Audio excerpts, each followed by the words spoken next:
Hello guys, this is Jack, and today we're going to be talking about Jay Kelly. I'm a little bit sick right now. I have a cold.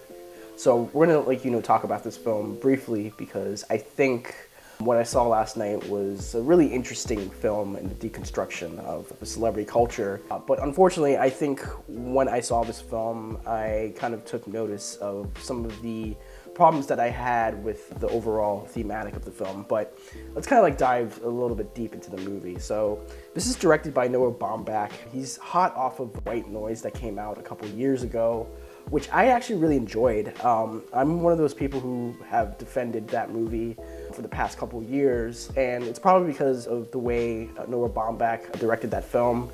It's very magical. There's a lot of themes that really resonate with me, especially nowadays when you kind of go super deep into the capitalist themes of our today's world. But I think with Jay Kelly, this film is kind of a return to form, with Noah Baumbach kind of going back to the personal drama of people. And you have George Clooney, who is an aging actor, and he's one of those actors who has been in a lot of movies for the past couple of years, and he's been making a lot of great cinema. And from then, Jay Kelly is kind of at a point in his life where he's been doing everything. He's done a lot of really crazy movies, high budget, low budget, and this is where he finally has a moment where he wants to kind of retire away from all of the stuff that is happening in his life. And what other way to do that is to do a tribute for his entire career. And from there you have Jay Kelly going to this tribute awards show in Europe, and his friend, who is his manager played by Adam Sandler, is there to help him out while hanging out with other people around him. And that's basically the entire movie, where you're following these characters as they're going through really troubling time with their quote-unquote friendship and their personal baggage, while also their business kind of fading away. So let me start from the beginning of why I think this film has its moments, and some of it is kind of just I think Noah Baumbach, he does a really good job trying to portray the culture of Hollywood and how people react and talk about other people in the business.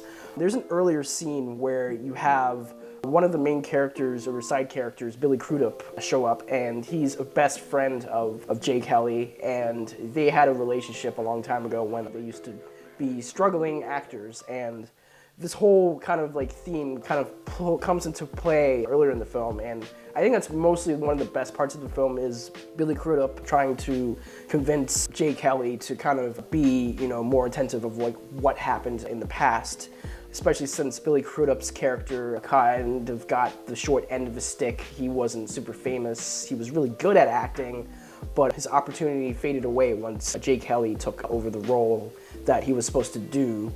So that kind of starts a rivalry between both of them. And then eventually the film kind of just evolves back to generic Hollywood fascination, and it doesn't go super deep into that. The only way it goes super deep into it, quite frankly, is mostly due to the emotional baggage of Jay Kelly and how his character is going through a lot of troubling times with his family. His family doesn't talk to him anymore, and it's just a whole thing where he just wants to reach out to his family, but his family is rejecting him. But yeah, I think what really kind of breaks the movie is just the way all these characters are going through the massive ego inflation of Hollywood.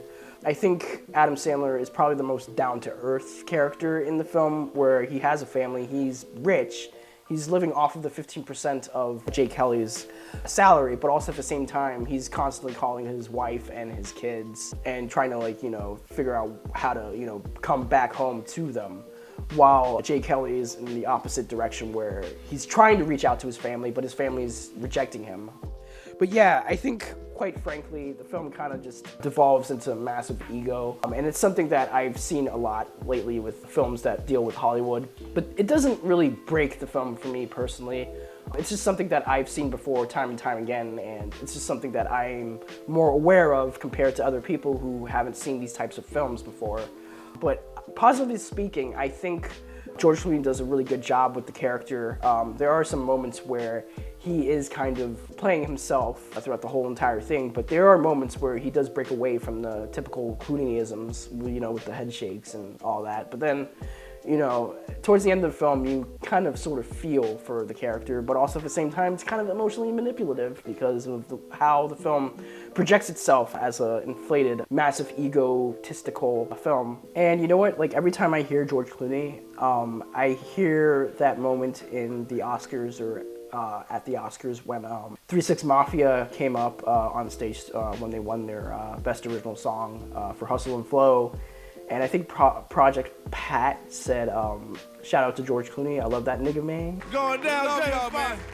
George Clooney, my favorite man. He showed me love when I first met him. But then again, that's just me. I think other people can take this type of film and spin it into another thing and kind of like come out the other end compared to me. And I think, again, just going deeper into like Jay Kelly's psyche, there are moments where Jay Kelly would like walk into a portal outside of the train that he's staying in the middle of the film, and you'll see him kind of going back in time to some of the really harshest moments of his career, either from, you know, his first audition to his first love, all the way to other stuff where it's completely out of his reach, where his daughters are not talking to him anymore. And I think that kind of like thematic, it starts out pretty cool, but then eventually it becomes tiring, and something that we've seen a lot before. I just recently saw It's a Big Beautiful Journey, Big Beautiful Bold Journey. It's a really terrible title, but that kind of had the same kind of vibe where you have two characters going through different portals of their past and trying to relive the past while also learn from it. And Jay Kelly does the same thing, but I think it's more streamlined, but still kind of just generic and schmaltzy compared to the other film that I just mentioned, which is even more schmaltzy. But yeah, I think, again, I really like the performance in this. I think Adam Sandler doesn't have too much here to kind of like chew on, but there is really a great scene between one of the characters, Patrick Wilson, who appears as one of Adam Sandler's character's clients, and there's a whole scene that happens in the middle of the film, and both of them kind of have like this really emotional moment, and Adam Sandler holds down the entire scene, and I think that's one of the best scenes that Adam Sandler has done, probably since Uncut Gems. But again, I think going back to just the whole experience of this film, I think it's fine. It's something that I've seen before, and it's something that Noah Baumbach tries to make, you know, something that feels more whole and also just away from a lot of stuff that we've seen before, but it just doesn't work out, in my opinion. But yeah, I give this a 3.5 out of 5. And in terms of like Oscar potential, I don't really see this going. I think this is going to be like a flop. And I think it's probably because of just the tiring nature of like these types of films that we've been seeing over the past couple years. But again, I could be wrong. I think Adam Sandler has a good shot of getting the supporting actor nomination, even though he doesn't have too much to do. Same with George Clooney. He doesn't have, you know, a really major, big, you know, Oscar moment, especially towards the end, which it does kind of have that moment. But even then, it's just kind of like, it didn't really hit with me personally. But again, it could hit for some people. And then just other than that, the rest of the whole thing, you know, Noah Baumbach for Best Original Screenplay. And Director, I don't really see it. I think it's just gonna, you know, fall off. But yeah, overall, I thought this film was just aggressively middling.